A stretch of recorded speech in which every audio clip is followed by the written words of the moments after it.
Dua, algı alanımızın dışında bulunan bir düzeyden ve bilinmedik bir güçten, dünya üzerinde bir değişiklik oluşturmasını isteme talebidir.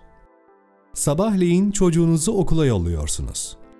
Kahvaltısını vermişsiniz, karnını doyurmuşsunuz. Ancak ruhunu da doyurmanız gerekiyor.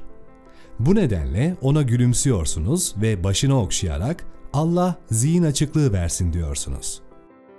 Arkasından Allah kazadan ve beladan korusun diye ekliyorsunuz ve işlerin rast gitsin diyerek dualarınızı ve temennilerinizi bitiriyorsunuz. Peki bu anda ne oluyor? Ne yapmış oluyorsunuz? Şöyle düşünün, iki kişi karşı karşıya durmuşlar, ellerinde birer telefon var. Birisi diğerini arıyor. Bu görüşme nasıl gerçekleşiyor? Süreç nasıl gelişiyor? Sizin çevirdiğiniz numara elektriksel bir sinyal olarak gökyüzüne, uzaydaki uyduya gidiyor. Orada onaylanıp yeniden yeryüzüne ulaşıyor ve 10 santim ilerinizdeki kişinin telefonu çalıyor. Dua da tıpkı böyle etki ediyor. Uzaydan onay almak zorunda. Çünkü iletişimi sağlayan uydu orada bulunuyor. Aynı metafor üzerinden gidelim. Karşınızdaki insanla iletişime geçebilmek için önce telefonu nasıl kullanacağınızı bilmeniz gerekiyor. Nasıl açacağınızı, hangi tuşlara basacağınızı öğrenmiş olmalısınız. Yoksa sistemi çalıştıramazsınız. Bunun bizim dinimizdeki karşılığı duaya başlamadan önce Bismillahirrahmanirrahim sözünü söylemektir. Bu, Rahman ve Rahim olan Allah'ın adıyla anlamına gelir. Böylece kendimizi dış dünyadan soyutlar ve dileğimize yoğunlaşırız. Başka bir alana geçiş yaparız. Böylece titreşimlerimizi yükseltmiş oluruz. Peki bu sözleri söylediğimizde acaba bedenimizde ve ruhumuzda ne gibi değişiklikler oluyor bilmek ister misiniz? Japon araştırmacı Masaru Emoto'nun dünya çapında ünlü olmasının sebebi, onun sözlerin ve müziklerin suyun kristalleri üzerinde oluşturdukları değişiklikleri fotoğraflarla tespit etmesidir. Suyu bir kabın içine koyup kabın üzerine herhangi bir kelime yazıyor. Bir süre bekledikten sonra bu suyu donduruyor ve ertesi sabahta özel bir fotoğraf makinesiyle su kristallerinin fotoğraflarını çekiyor.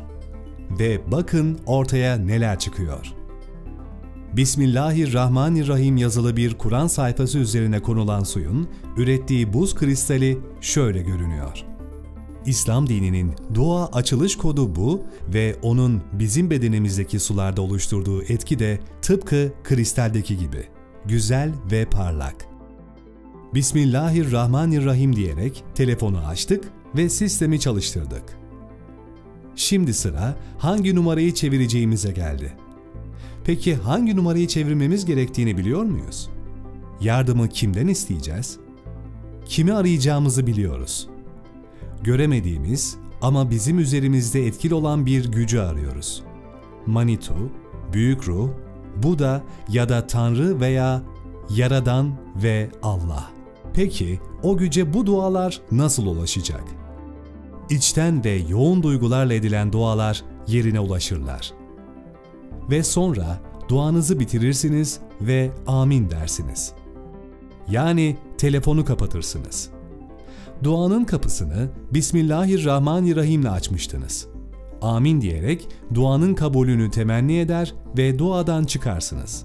Peki acaba amin dediğimizde bedenimizdeki su moleküllerinde ne gibi bir değişiklik olur görmek ister misiniz? Bütün dualar gerçek olurlar mı? Siz elinizden gelen her şeyi yerine getirdiniz.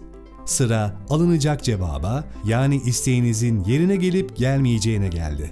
O zaman insanın aklına bütün dualar gerçek olurlar mı sorusu geliyor.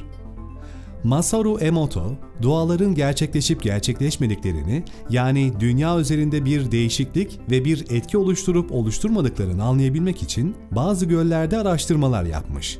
Bunlardan bir tanesi Japonya'daki Fujiwara Gölü'nde gerçekleştirilmiş. Önce gölün suyundan örnekler alınmış ve bunların oluşturdukları kristallerin fotoğrafları çekilmiş. Daha sonra Budist bir rahiple beraber bu gölün yanında uzun bir dua okumuşlar.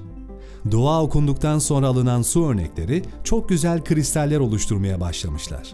Aynı çalışmayı Brezilya'da da yapmışlar. Oradaki Karapi-Kuiba Gölü'nden alınan su örnekleri çok çirkin kristaller oluşturmuşlar. Daha sonra bu gölün kenarına gelerek küçük bir grupla el ele tutuşarak 20 dakika kadar dua etmişler. Duanın ardından alınan su örneklerinin oluşturdukları kristallerse göz alıcı bir görüntüye sahiplermiş. O halde dua ederek görünmeyen bir alemin dünya üzerindeki etki yaratmasının önünü açmak mümkün diyebiliriz.